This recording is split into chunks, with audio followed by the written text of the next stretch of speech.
My sister's baby shower invitation demanded a minimum $3,000 gift because more money, more love. So I showed up with a $1 candle and said that should tell you exactly how I feel about this family. I was never supposed to be the rich sibling. That was always Olivia. She was the golden child from the moment she came out of the womb with that perfect little nose and that loud theatrical cry. I was the quiet one, 34, the techie older brother who wore hoodies to family dinners and spent more time on laptops than at social events. Growing up, Olivia had a way of owning the room without trying. She got the compliments, the extra servings, the louder applause. I got, "Can you help Grandma with the TV and try not to make everything about computers, sweetie?" It didn't bother me too much back then. I was used to fading into the background. Besides, I was building something quietly, patiently. A software company I started in college, grown over years of quiet obsession and 16-hour days. No one in the family really knew how big it had become. Not because I was hiding it, but because they never asked. To them, I was still little Elliot with the gadgets. Even after the company was acquired last year for a frankly ridiculous amount of money, I kept it low-key. I didn't show up with designer clothes or brag. I bought a modest house in a quiet part of town, kept my used Subaru, and only splurged on good coffee and first-class flights because I hate cramped spaces, not for the flex. I wasn't interested in proving anything, but apparently that was a mistake. It all really started when Olivia announced she was pregnant.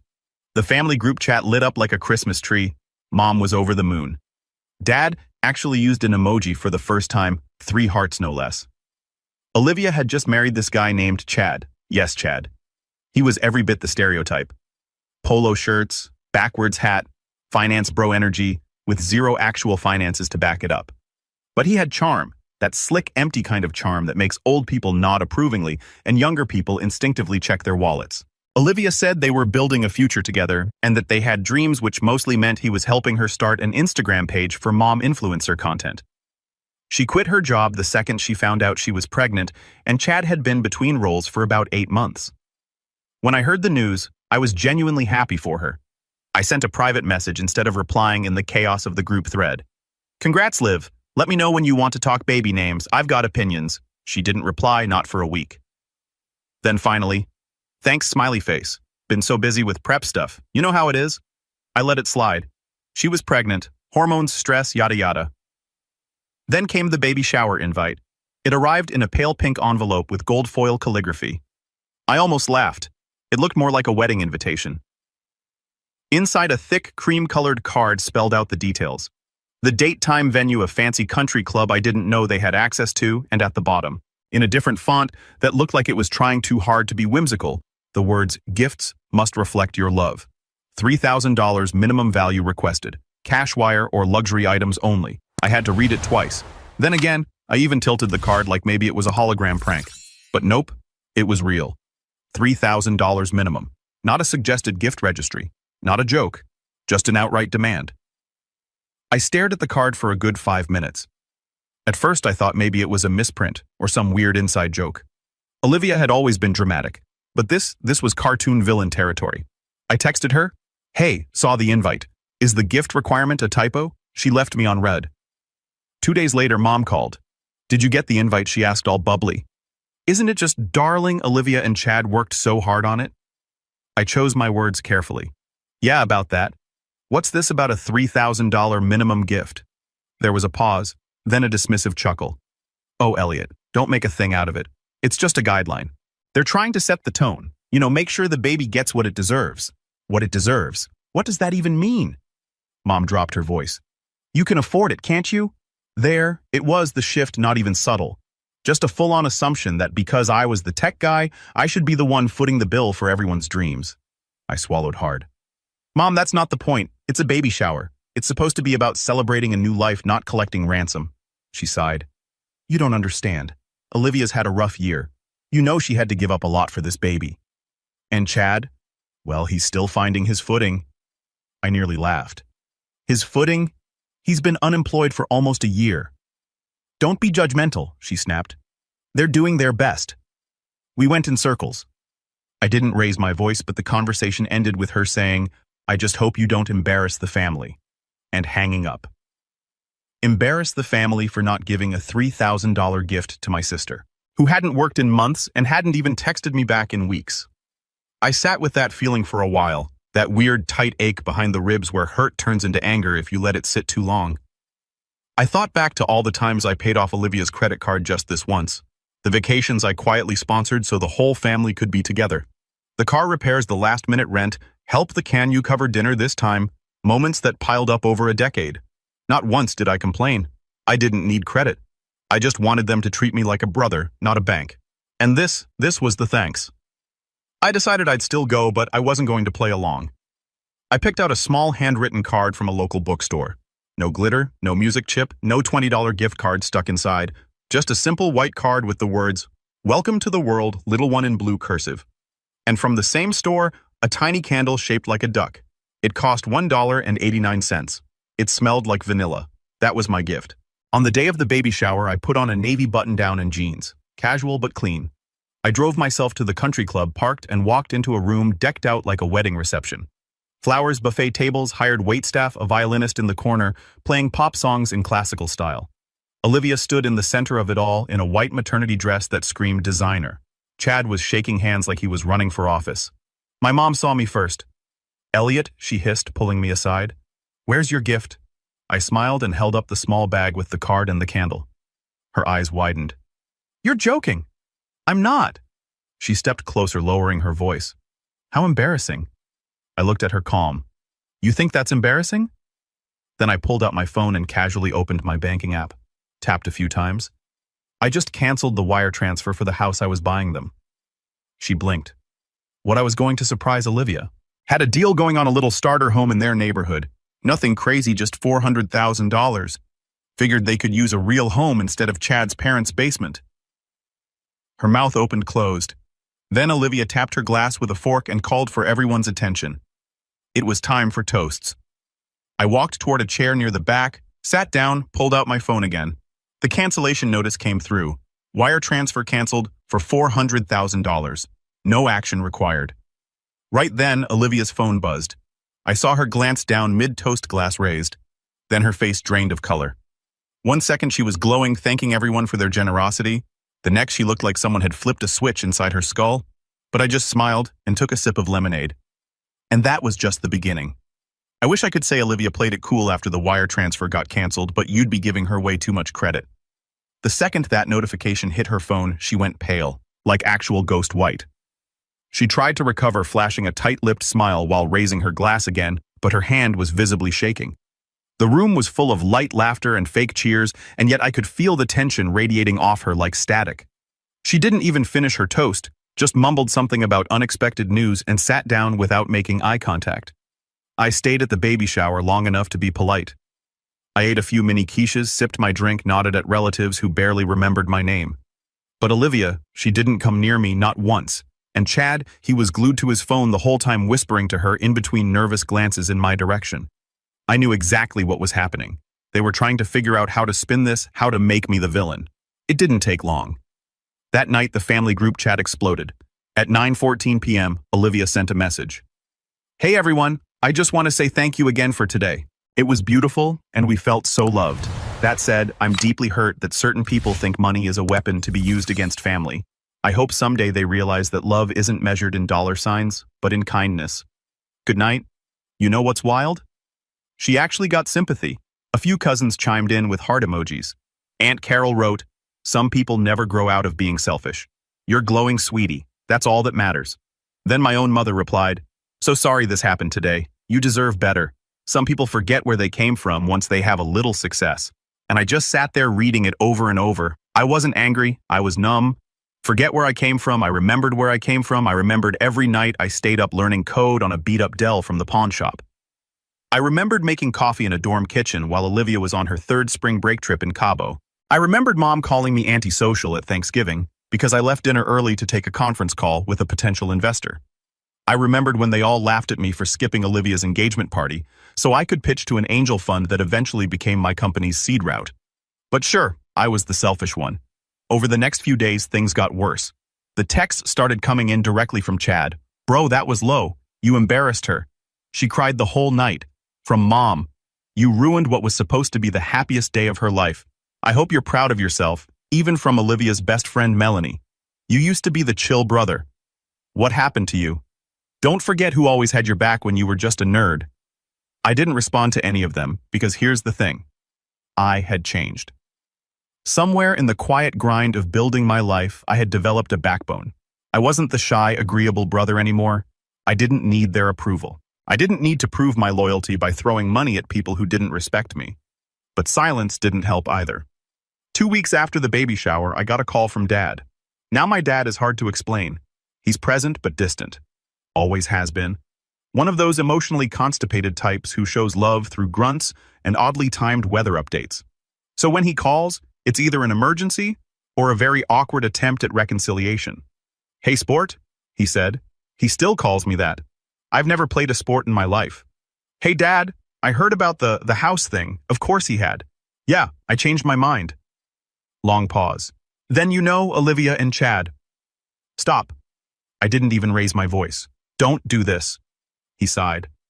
"I'm not taking sides. I just think maybe you should apologize for the sake of peace." I closed my eyes. "Peace isn't built on letting people walk over you, Dad." Another pause. "I just don't want the family split." And there it was. Not a word about what they had done.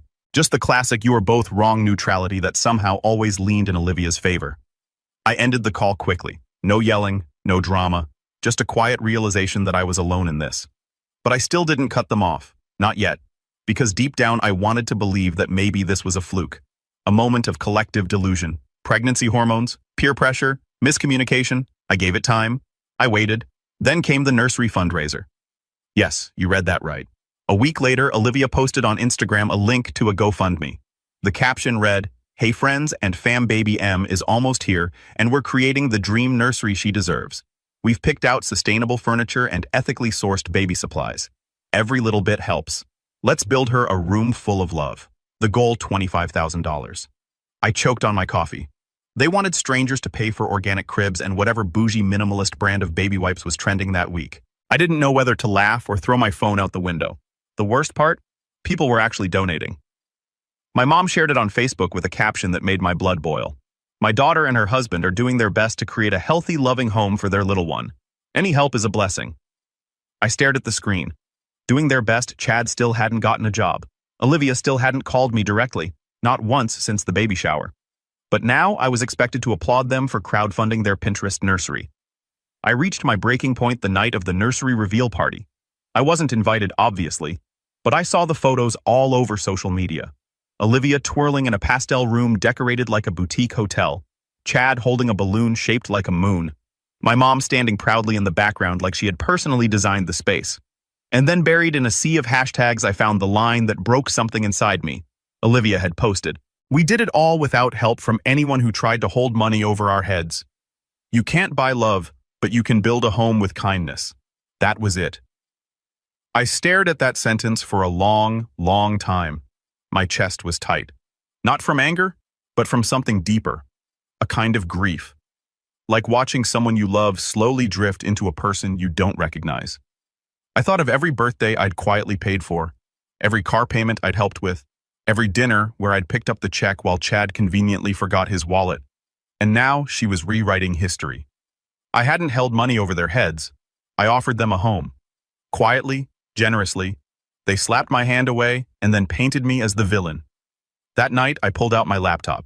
Not to send an angry email, not to start a fight, but to start a plan. Because here's the thing, I'm not confrontational by nature. I'm not one for big scenes or dramatic speeches, but I am meticulous. I'm patient. And I believe people should be held accountable. Not with yelling, but with clarity. So I started gathering receipts. Literal ones. Every transaction. Every payment I'd made just to help. Every Venmo transfer. Every wire. Every time Olivia or Chad had said, "We'll pay you back." And never did. I pulled screenshots of text messages, emails, DMs. I archived posts where they'd thanked me only to later pretend I never helped. It took me 4 hours. By the end of the night, I had a 38-page PDF labeled Unpaid Debts and Favor History, Olivia and Chad. And I wasn't planning to send it. Yet. The final straw came a week later when my mom called, this time in tears. "They're being evicted," she said. "Can you help them?" Just one last time? I blinked. Evicted from what? The basement. Chad's parents said they've had enough. Of course they did. Why is that my problem? I asked, my voice flat. They'll have nowhere to go. Olivia is due in 2 months. I let the silence hang. Then I asked slowly, are they willing to apologize for what they said? Mom hesitated. She's emotional, Elliot. She's pregnant. Can't you let it go? There it was, again. The expectation that I bend, that I carry the weight, that I be the bigger person. But I wasn't playing that game anymore. I leaned back in my chair, stared out the window at the city skyline, and said the words that changed everything. No, but I do have an idea. The thing about family is that when it breaks you, it doesn't happen like in the movies. There's no dramatic lightning strike, no screaming match in the rain, no one walking away while emotional music swells in the background. It's quieter, slower, like a steady leak you didn't notice until the ceiling caves in. After I told my mom no that I wouldn't help Olivia and Chad again, the silence from my family was deafening. I mean, total radio silence. No texts, no calls, not even a passive-aggressive meme in the group chat. They just shut me out. I thought maybe it would last a few days, that someone would reach out, try to patch things up. But a week passed, then 2, then a month. I went from being the guy they always called for everything. Rides to the airport, last-minute emergency fund transfers. Can you help me reset my email password to a ghost? I wasn't even invited to the baby's birth. I found out my niece had been born from Facebook. Olivia posted a black and white photo of a tiny hand clutching her finger. The caption said, "Welcome to the world, baby Marin. You're already surrounded by so much love." I stared at that post for almost a full minute, my heart pounding like I'd just been punched in the chest. No call, no text, nothing. Just a public display of a private betrayal. I don't even know how to explain the kind of hurt that sets in when you realize your family has rewritten reality without you in it. I wasn't just cut off, I was erased. For the first time in years, I felt hollow, and not the good kind. The peaceful minimalist kind I'd cultivated as I built my life. This was the sharp kind of hollow. The what was the point of all of that kind? All the birthdays I showed up for, all the checks I wrote, the time, the patience, the quiet grace. I'd given it freely without ever asking for credit, and in return, they'd exiled me like I was nothing more than a wallet that finally snapped shut. I didn't get out of bed for 3 days. I told myself I was just tired. Burnout. But the truth, I was grieving. Not just for the niece I wouldn't get to hold, not just for the sister who turned her back on me, but for the illusion I had clung to, that if I just kept being generous, kept giving and giving, eventually someone would see me, value me, love me for me. That illusion was dead now, and once I let that truth settle, something else began to take its place. Something quieter, steadier, and far more powerful than bitterness. Clarity. I realized that I'd spent the better part of my adult life operating from guilt, from a deep, unspoken fear that if I didn't prove my worth through success, through money, through being useful, I would lose my family's love. And now that I had lost it, I was finally free. So I started small. I got up, showered, cleaned my apartment top to bottom, deleted Olivia's number from my phone, not in anger but as a ritual, a boundary. Then I took a long walk with no destination, no music in my ears, just the sound of my own footsteps and the wind against my face. It was cold, early spring, and the air stung a little. But I liked it. It made me feel awake. When I got home, I opened a blank document on my laptop and wrote one sentence at the top. What do I want now? No filters, no guilt, no expectations. I made a list, not of material things.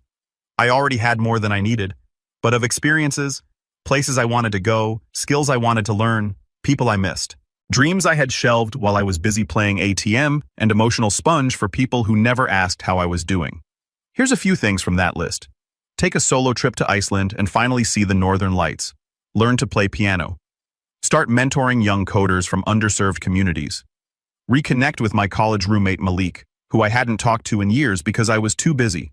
Write a book, not a bestseller, not for money, just something honest, something mine. And maybe most importantly, build relationships that are two-way streets. That last one scared me because I didn't even know what that looked like anymore. But I was ready to find out. I started with Malik. I sent him a DM on Instagram, something casual like, "You still making music, or did Spotify scare you off for good?" He replied within minutes, a string of laughing emojis. Then a "Dude, where have you been?" and an invite to grab lunch. That lunch turned into a 5-hour conversation. We talked about everything.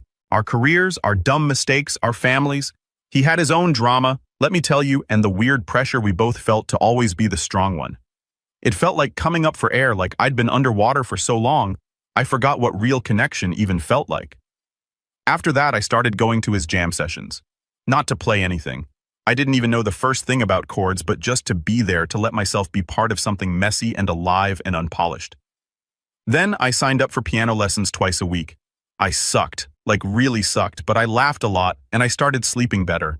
My work life changed too.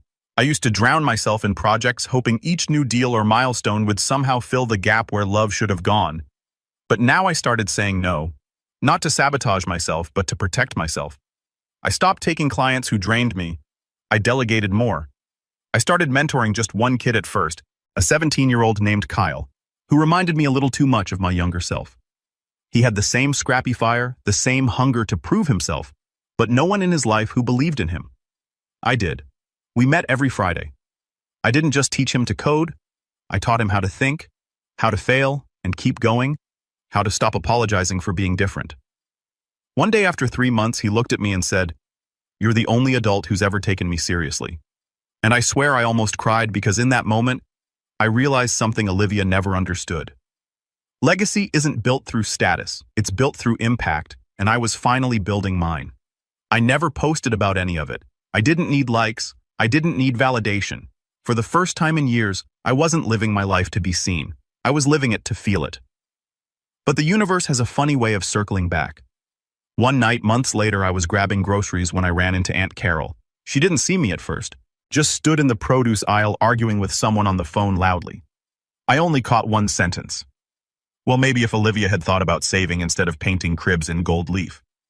She turned and saw me mid-rant. Froze. "Elliot," she said, blinking. "Oh, wow, it's been a while." I smiled. "Yeah, it has." She looked at me the way people look at a rare animal in the wild, like she didn't expect to see me alive and well.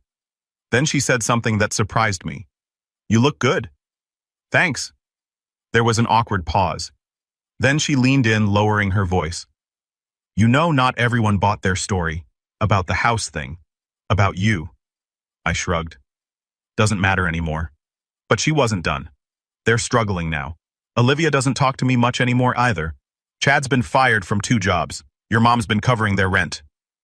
My chest tightened, not with guilt, but with a complicated kind of ache. Not for them, for me. For the version of me that would have dropped everything to fix it. I nodded politely, excused myself, and left. That night, I sat in my apartment, the city buzzing below, and realized something big. I didn't need revenge. I didn't need an apology. I didn't even need closure. I had something better, peace. But life has always had other plans. Because just when I thought I was done with all of it, when I'd finally healed enough to move on, something unexpected happened. A letter arrived in my mailbox. Not an email, not a text, an actual honest-to-goodness envelope. It was cream-colored, elegant, embossed. No return address. Inside, a handwritten note. Olivia's handwriting. The first line. "If you're reading this, then you already know things have fallen apart." The envelope sat on my coffee table like it was ticking. For hours I ignored it, walked past it, made dinner, cleaned the kitchen, played a few broken piano chords that sounded like a raccoon stepping on glass. But eventually, curiosity won out. I sat down, opened the envelope, and pulled out the note. It was Olivia's handwriting, unmistakably hers. Rounded letters, little hearts over the eyes, just like when we were kids.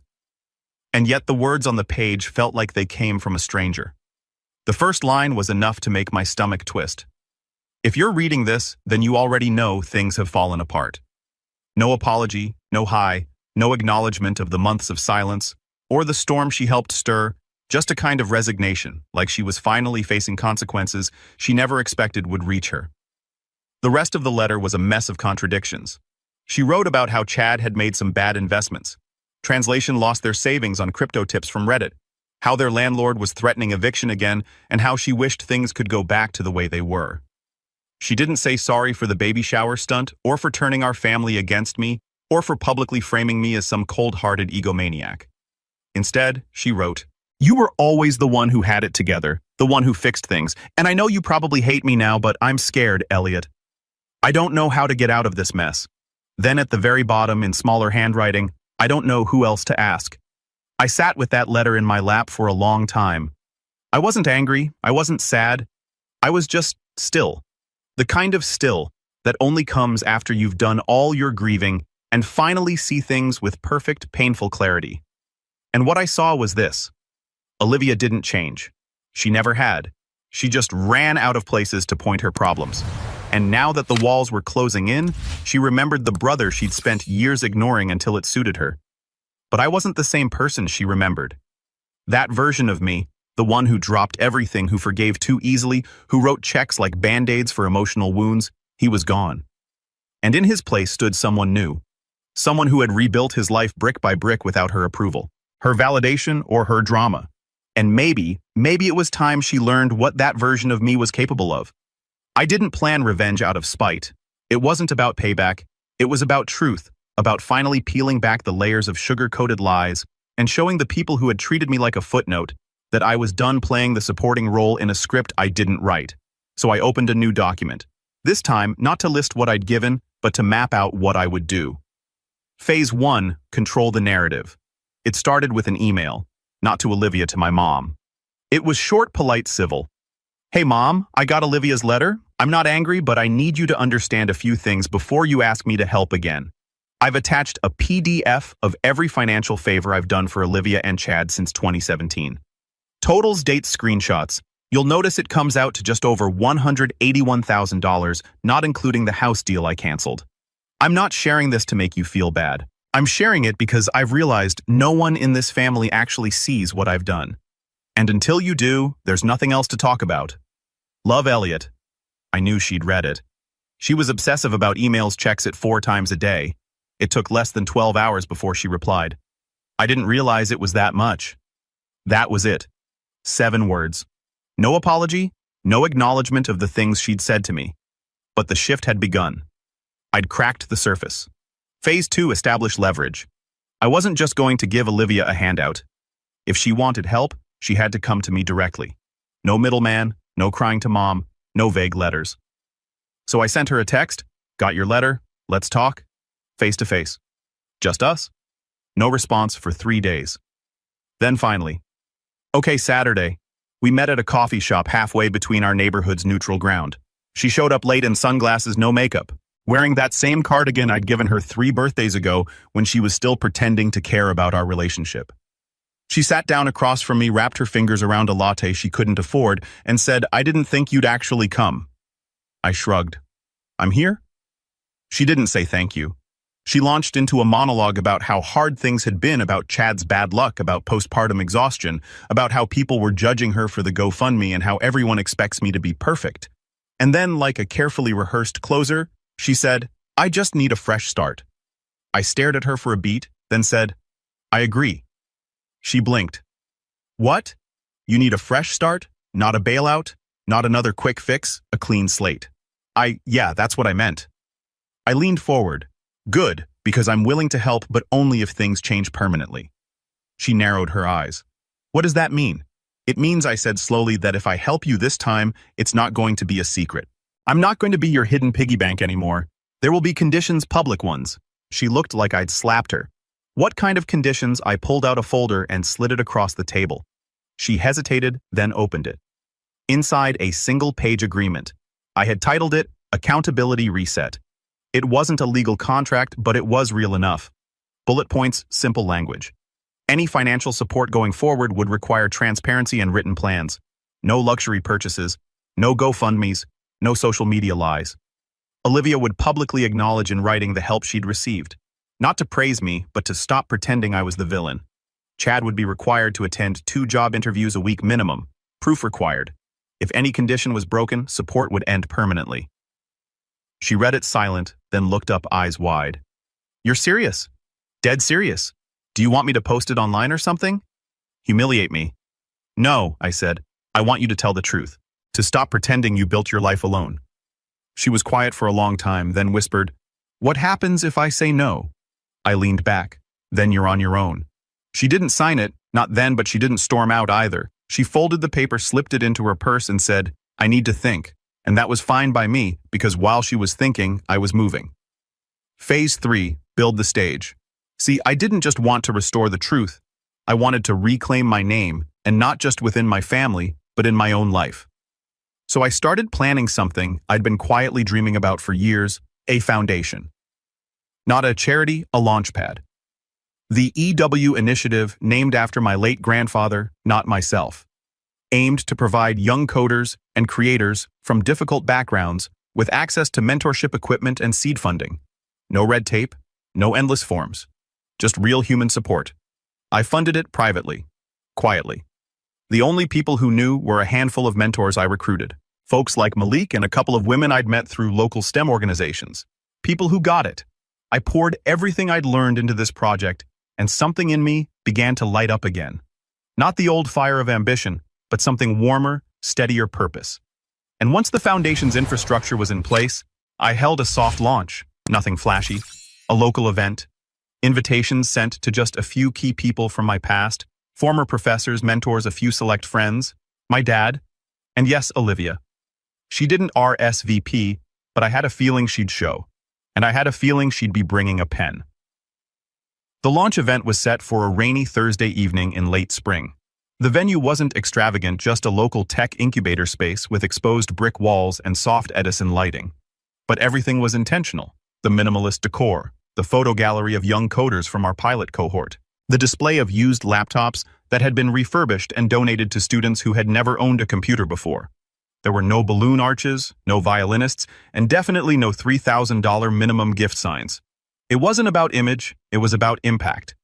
Guests filtered in, slowly clutching umbrellas and coffees, shaking off the rain and offering curious glances toward the glowing signs that read the EW initiative, building the future one story at a time.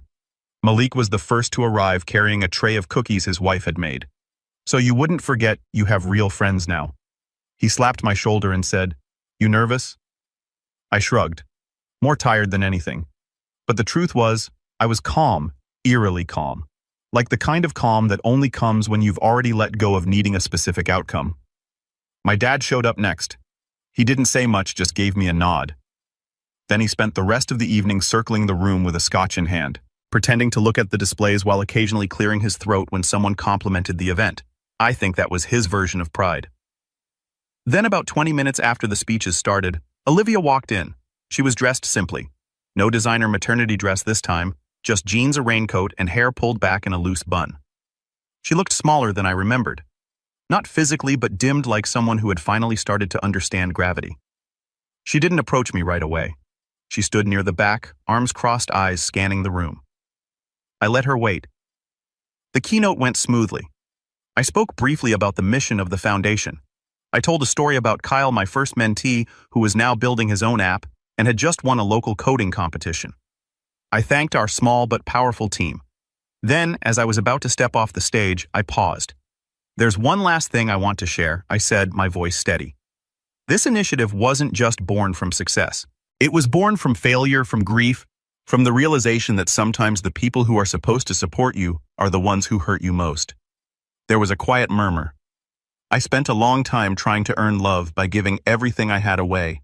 My time, my money, my peace. I believed if I kept giving, eventually someone would give back. That if I fixed enough problems, I would finally be seen valued. And then, one day I stopped. And the silence that followed that absence was the most honest thing I'd ever heard. The room was dead quiet. But here's the thing: that silence didn't break me. It freed me. It gave me room to rebuild, to create something that doesn't depend on approval or praise, just purpose. I stepped back. Applause followed, genuine, quiet, respectful. Not for me, but for what the room meant. I didn't look at Olivia once, but I knew she was still there. After the crowd thinned out, after the food trays had been half cleared and the music turned down, she approached. She didn't say anything at first, just stood in front of the main display wall, the one with the mentee stories and their photos. "This is incredible," she said finally, voice barely above a whisper. I nodded. "Thanks." She looked down, fidgeted with the sleeve of her coat, then pulled something from her purse. The folder. My one-page agreement, signed. "I thought about what you said," she murmured, "and about what I did." There was a pause. "I don't remember when we stopped being close," she said, not looking at me. "But I know I pushed you away. I know I used you. And I think I thought you'd never leave." I studied her face. There were dark circles under her eyes. Her hands trembled slightly. "I'm not asking for anything now," she said quickly. I just wanted to give you this and say I'm sorry. For a long moment I didn't say anything, because I wanted to make sure I meant what I was about to say. I believe you, I said, but things don't go back to the way they were, not anymore. She nodded slowly. I know. Then she turned to leave. Olivia. She paused. You'll get the support. Rent, groceries, one-on-one career coaching for Chad, but no more lies, no more facades. If I help, it's to help you, not your image. Her eyes welled. Okay.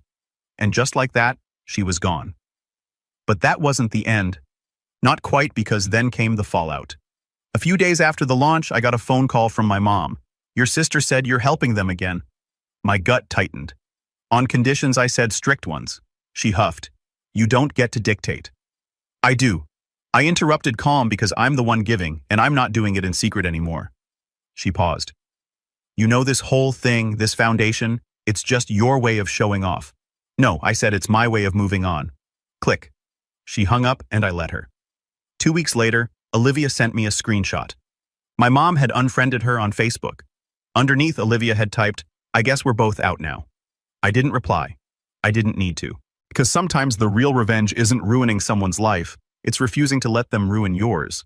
And as for Chad, let's just say he didn't last long in the program. 3 missed job interviews, 1 half-baked MLM scheme, 2 late rent payments. I gave him 1 final chance, then I cut the support. Olivia didn't fight me. She just thanked me for trying. And when I saw her months later working the register at a local bookstore, I didn't feel pity. I felt something like respect. She had finally stopped pretending, and so had I. I still don't talk to most of my family, not because I'm angry, but because I'm finally full. My life is loud with purpose, rich with real connection. I play piano badly, laugh often, and mentor kids who remind me why I started this journey in the first place. I never needed revenge to be dramatic. I just needed it to be true. And as I stood in my office one evening watching a new mentee explain her first project on a whiteboard, I realized they didn't break me, they built me, they just didn't know it until now.